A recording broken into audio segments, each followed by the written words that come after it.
Palakkad മലമ്പുഴയിലെ PT5 കാട്ടാനയെ ഉടൻ മയക്കുവെടി വയ്ക്കും. ഡോക്ടർ അരുൺ സക്കറിയ എത്തിയ ശേഷമായിരിക്കും മയക്കുവെടി എന്ന് Walayar range forest officer Praveen SR അറിയിച്ചു. കാഴ്ചപരിമിതി മൂലം ജനവാസ മേഖലയ്ക്ക് സമീപം തുടരുന്ന കാട്ടാനയുടെ വാർത്ത പുറംലോകത്ത് അറിയിച്ചത് 24 ആയിരുന്നു. ശ്രീജിത്ത് ശ്രീകുമാരൻ തയ്യാറാക്കിയ റിപ്പോർട്ട്. PT5 എന്ന കാട്ടാനയ്ക്ക് ചികിത്സ നൽകാനായി ചില തുടർ നടപടികൾ വനം വകുപ്പ് ആലോചിക്കുന്നുണ്ട്. സാർ, ഇപ്പോൾ അതിന് കണ്ണിന് കാഴ്ചയില്ല. നമ്മൾ ഏറ്റവും ജൂലൈ 12 തന്നെ നമ്മളതിന് മുൻപ് തന്നെ നമ്മളത് റിപ്പോർട്ട് ചെയ്തിരുന്നു. 24 അത് റിപ്പോർട്ട് ചെയ്തിരുന്നു. കണ്ണിന് കാഴ്ചയില്ലാത്തൊരവസ്ഥയുണ്ട്, ആളുകൾ പറയുന്നുണ്ട്. പക്ഷേ നമ്മുടെ പ്രാഥമികമായ അന്വേഷണത്തിൽ എന്താണ് ഇപ്പോൾ ഏറ്റവും ഒടുവിൽ എടുത്തിരിക്കുന്ന തീരുമാനം? എന്താണ്? കണ്ണിന് കാഴ്ചയില്ല എന്നുള്ളത് പൂർണ്ണമായിട്ട് നമുക്ക് സ്ഥിരീകരിക്കാൻ പറ്റിയിട്ടില്ല. അതിന് ഭാഗമായിട്ട് നമ്മൾ 15-ാം തീയതി ഒരു വിദഗ്ധ സമിതി രൂപീകരിക്കുകയും ഡോക്ടറും ബഹുമാനപ്പെട്ട DFO എല്ലാം സ്ഥലത്തെത്തി പരിശോധിക്കുകയും അതിനെ തുടർന്ന് നമ്മൾ ഒരു ഓറൽ മെഡിക്കേഷനും നിരീക്ഷണവും നടത്തിയിരുന്നു. 15-ാം തീയതി മുതൽ ഈ 24/7 ഈ ആനയെ നിരീക്ഷിക്കുന്നുണ്ടായിരുന്നു.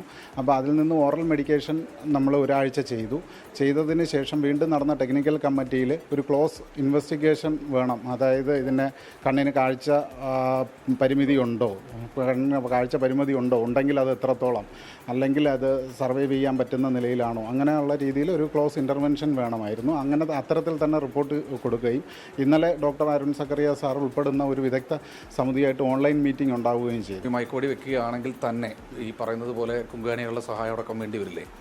അല്ല, അത്തരത്തിൽ നമ്മൾ ഇന്നലത്തെ മീറ്റിങ്ങിൽ ഇത് ബഹുമാനപ്പെട്ട ചീഫ് വൈൽഡ് ലൈഫ് വാർഡൻ അതിൻ്റെ റിപ്പോർട്ട് നൽകുകയും സാർ അതിനുള്ള അനുമതി നൽകിയിട്ടുള്ളതുമാണ്. ഇന്നലെ തന്നെ അതിനുള്ള അനുമതി നൽകിയിട്ടുണ്ട്. അപ്പോൾ അതിനകത്ത് വളരെ വ്യക്തമായിട്ട് പറയുന്നുണ്ട്, നമുക്ക് വയനാടുള്ള എക്സ്പേർട്ട് ടീമിനെയും അതുപോലെ തന്നെ ഈ വിദഗ്ധ ഡോക്ടർമാരുടെ സഹായത്തോടു കൂടി ഇതിൻ്റെ ചികിത്സ ഉറപ്പ് വരുത്തുക എന്നുള്ളതാണ് നിലവിലുള്ള തീരുമാനം. ഇവൻ ഈ പറയുന്നത് പോലെ തപ്പിത്തടഞ്ഞ് നടക്കുന്നു, അതുപോലെ തന്നെ അടുത്ത് പോലും പോയാൽ പോലും നമ്മളെ പോലും കാണാൻ പറ്റാത്ത ഒരവസ്ഥ, അങ്ങനെയൊക്കെ ഒരു പ്രാഥമിക. അപ്പോൾ നമ്മൾ പ്രാഥമികമായി ഒരു കാഴ്ച കുറവാണെന്ന് നാട്ടുകാരൊക്കെ പറയുന്നുണ്ട്. അപ്പോൾ അങ്ങനെ നമുക്ക് എന്തെങ്കിലും തരത്തിൽ കണ്ടെത്താൻ കഴിഞ്ഞിട്ടുണ്ടോ? നിലവിൽ നമ്മുടെ നിരീക്ഷണത്തിൽ കാണുന്നതെന്ന് പറഞ്ഞാൽ ഇവൻ സ്ലോ മൂവ്മെൻ്റ് ആണ്, വളരെ സ്ലോ ആയിട്ടാണ് മൂവ് ചെയ്യുന്നത്. ഓക്കെ, അപ്പോൾ ഫുഡ് എടുക്കുന്നുണ്ട്, നല്ലവണ്ണം ഫുഡ് എടുക്കുന്നുണ്ട്. അതർവൈസ് ഈ കാഴ്ചയുടെ ഒരു സംശയം ഒഴിച്ചു കഴിഞ്ഞാൽ ബാക്കി എല്ലാ തരത്തിലും ഈ ആന വളരെ ഹെൽത്തിയാണ്. പുറത്തേക്ക് തിരിച്ചു പോകാൻ പറ്റാത്തൊരവസ്ഥയാണെങ്കിൽ നമുക്ക് ഇവിടെ മറ്റ് ഏതെങ്കിലും തരത്തിലുള്ള ട്രീറ്റ്മെൻറ്റ് കൊടുക്കാൻ കഴിയുന്ന അങ്ങനെ ഒരു തരത്തിലുള്ള ആലോചന കൂടി ഉണ്ടാവില്ലേ? അല്ല, ഇത് ഉറപ്പായിട്ടും ഈ പറയുന്ന വൺ ടൈം ഇൻ്റർവെൻഷൻ സമയത്ത് ഫീൽഡിൽ വിടാൻ പറ്റാത്ത ഒരു സാഹചര്യം ഉണ്ടെങ്കിൽ അത് ഉന്നതാധികാരികൾ നിർന്നിട്ട് അതിനെ സംരക്ഷിക്കുക തന്നെ ചെയ്യും ഡിപ്പാർട്ട്മെൻറ്റ്.